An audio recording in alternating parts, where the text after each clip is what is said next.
যারা অতীতে আওয়ামী লীগ করেছেন, যারা কোনো ধরনের জুলুমে ইনভলভ ছিলেন না, তারা আসেন, আমাদের দলে আসেন, এসে রাজনীতি করেন। এগুলো আমরা শুনতে পাচ্ছি না? তাহলে এটা কি আজকে যদি শহীদরা কেমন অনুভব করতেন যদি এই কথাটা আজকে শুনতেন?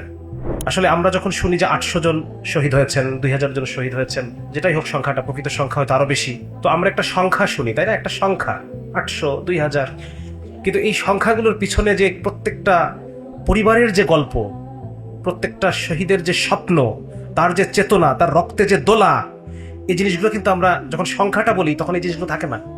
আমি ব্যাপারটা বোঝাতে পারছি কিনা আপনাদেরকে?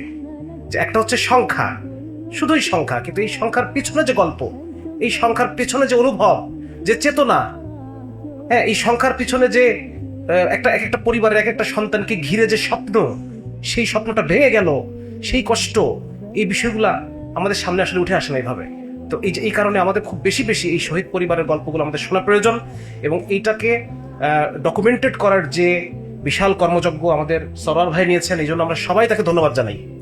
এই কাজটা তো করার কথা ছিল আজকে যারা জুলাইয়ের চেতনা বিক্রি করে যারা আজকে বড় বড় পজিশনে চলে গেছে, এটা তো তাদের করার কথা ছিল।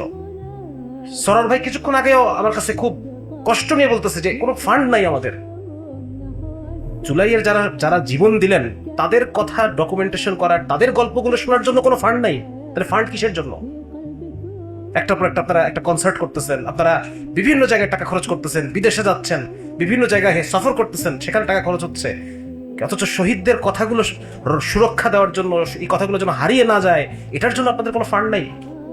অথচ আপনারা দাবি করেন যে আপনারা জুলাইয়ের চেতনা আপনারা ধারণ করেন। অতীতে বিভিন্ন সময় আমরা দেখছি যে যারা বিপ্লবী তারাই প্রতি বিপ্লবী হয়ে গেছে। একটা সময় বিপ্লবের যে চেতনা, এটা তারা ধারণ করে নাই, তারা বিক্রি হয়ে গেছে। আমরা কিন্তু এখন সেটা দেখতে পাচ্ছি। বিভিন্ন রাজনৈতিক দল এতদিন পর্যন্ত যারা জুলাইয়ের নেতৃত্বে যারা ছিলেন, তারা আজকে বলতেছেন যে আওয়ামী লীগকে রাজনীতি করতে দেওয়া হবে। যারা অতীতে আওয়ামী লীগ করেছেন, যারা কোনো ধরনের জুলুমে ইনভলভ ছিলেন না, তারা আসেন, আমাদের দলে আসেন, এসে রাজনীতি করেন। এগুলো আমরা শুনতে পাচ্ছি না? তাহলে এটা কি আজকে যদি শহীদরা কেমন অনুভব করতেন যদি এই কথাটা আজকে শুনতেন?